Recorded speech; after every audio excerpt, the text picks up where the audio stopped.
All right, no need for introduction on this one. We jumping right into it. The Milwaukee Bucks just snapped their 16-game winning streak with a loss to the Philadelphia 76ers at home.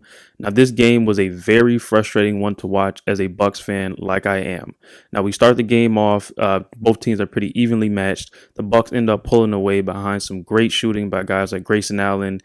Brook Lopez was on fire for most of the game. Jrue Holiday was sensational. Shot 9 of 13 from the field. All three of these guys were amazing. I don't want to talk about them. They were great. If you watch the game, you know they were great. Let's start at the top. Giannis Antetokounmpo, however you say it, I messed it up. I don't care. I'm frustrated. Has 7 turnovers in this game. He does this very frequently. The rest of the team plays phenomenally, and he just wants to take the most ill-advised shots that he possibly can. I don't get it. When the Bucks are rolling, Giannis says, "Yo, let me take a 3. Let me shoot. Let me jack up a 3. Let me throw a crazy pass." Again, he's the greatest player in the entire world. I will give him that. I believe he is. I think he should be MVP this year. But he still does some very ill-advised things during games like this, especially primetime games like this. It's like he wants to show the world that he can shoot threes, that he can do all of the things that other guards can do. I don't get why he does it. I'm mad at him, but I'm not the most mad at him. Who I'm really upset at is Chris Middleton. I'm losing faith that Chris Middleton is actually going to get back to form, or like we know him to be before this season is over. Because based on tonight, every time he got switched on to James Harden, which James Harden was hunting him. Listen to me. James Harden was hunting the Chris Middleton matchup because he knew no matter what, he could get to the bucket at any time that he wanted to. And that's exactly what he did. Every single time. Jrue starts off on Chris. Jrue starts off on James. James calls for the pick, gets the immediate switch with Chris Middleton onto him, and just walks him down. Does a quick blow-by move, and he's gone. He's up to the bucket. Either he's getting a layup or he's getting fouled. That happened, I believe, early in the fourth, just consistently, and Bud refused to make an adjustment. I thought Chris Middleton was going to get back to form coming down this stretch. I was like, all right, they're bringing him off the bench. They're giving him about 20 to 25 minutes a game. He'll be back to Chris Middleton in no time.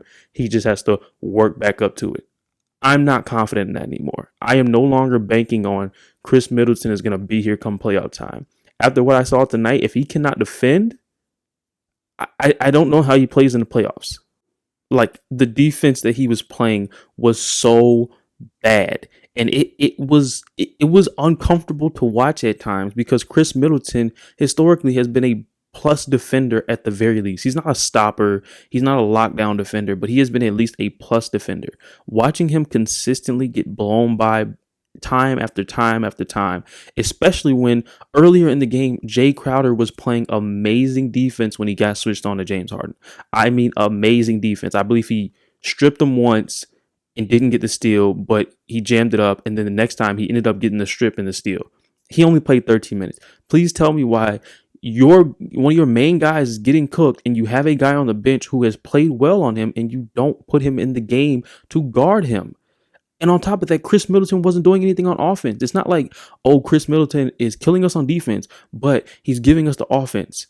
No, he was not giving you any offense. He was doing nothing. He was 2 for 8, 0 for 2 from 3. He barely got to the free throw line on a flimsy foul call and finished the game with 6 points in 27 minutes. 6 points in 27 minutes is not going to cut it. Who else? Pat Connaughton, 1.17 minutes was in the starting lineup. That ain't good enough. He shot 1 3. You didn't even get the three-point shots up. You have great games from guys like Grayson Allen, Jrue Holiday, Brook Lopez, absolutely sensational games. And you guys let this one slip after having a very huge lead in this game. Bud has a very deep team, and I don't understand why he doesn't go to his other players. Go to Bobby Portis. Go to Jay Crowder. Put Javon Carter in. Go to Joe Ingles. You have these guys, and late in the stretch, you're getting killed, and you want to stay with your guys. Get them out the game. The team is deep for a reason. You can go to other options.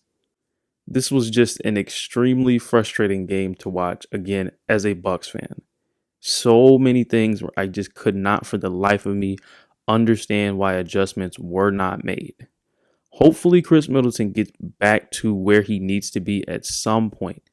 Hopefully, I don't think I am not confident that he will after watching this game.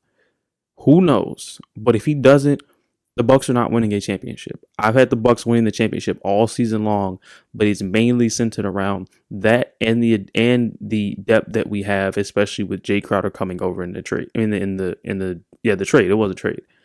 But if Chris Middleton is not going to get back to form like I anticipated, I am no longer picking them as my finals pick. That's no longer my finals pick. Boston is going to run right through them if Chris Middleton is not a scoring option, a isolation scoring option for them. Now, as frustrated as I am with the loss, I am glad that the streak is over. I think one, it gives the Milwaukee Bucks a bit of a punch in the mouth of like, all right, we have to readjust and we have to be better, because I do think, even if it wasn't internally for them, I do think that outside people were looking at this a bit like the Bucks are playing perfectly. They're on a 16-game winning streak. They can't be stopped. I do think that this brings them back down to reality just a little bit, which is necessary, especially at this time of the year, because you don't want to go into the playoffs, deep into the year, thinking that you're playing perfect and you don't need to shore up anything, about your team. So I do like it in that aspect. I just wish that it didn't come in this fashion, because this is a really bad loss. Like, I don't know who they play next, but I wouldn't be surprised if they lost their next game, because this is a type of game that lingers. Like, honestly, they might sit their guys next game. I believe they have a back-to-back. I just don't know who they play. This is the one that I feel like, they might lose the next one just as a little bit of a hangover. They are a championship caliber team, so them bouncing back is also not out of the, possibility. But just again, this is a really bad loss. I think this is definitely something that lingers, especially when you lose a game where you got such good contributions from your others. Like, Brook Lopez is not consistently giving you 26 and 6 with 3 threes. He's played great this year, the best of his career, but he does not consistently give you this. Grayson Allen, 41% for 3 this year. He does not consistently give you 6 threes. He does not consistently give you 30 minutes a game. I can't remember the last time Grayson Allen actually logged 30 plus minutes in a game. That's rare. And for him to give you 20 points and 6 threes, that is huge. But you're not going to get that consistently. Giannis gave you 34, 13, and 4 assists, but he's a minus 14 on the court. That is horrible. Like, you're not, I mean, you do get, Jrue Holiday does play exceptionally well, but Jrue Holiday, 26 and 13, 5 or 8 from 3. You cannot lose games like this, is basically what I'm trying to say. You can't lose games like this, and this is a bad one. Hopefully they bounce back. I'm not completely losing hope in the Bucks. I said I lost hope in them as my finals pick, but I do still think they'll at least make the Eastern Conference Finals.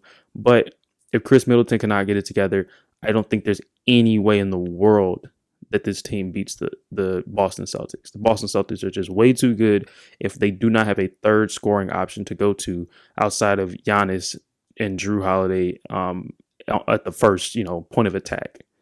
But that's it for this one, man. Any fellow Bucks or any fellow NBA fans, if you got anything to say, feel free to put it down in the comments. Let me know what your thoughts are. That's it for this one. Until next time.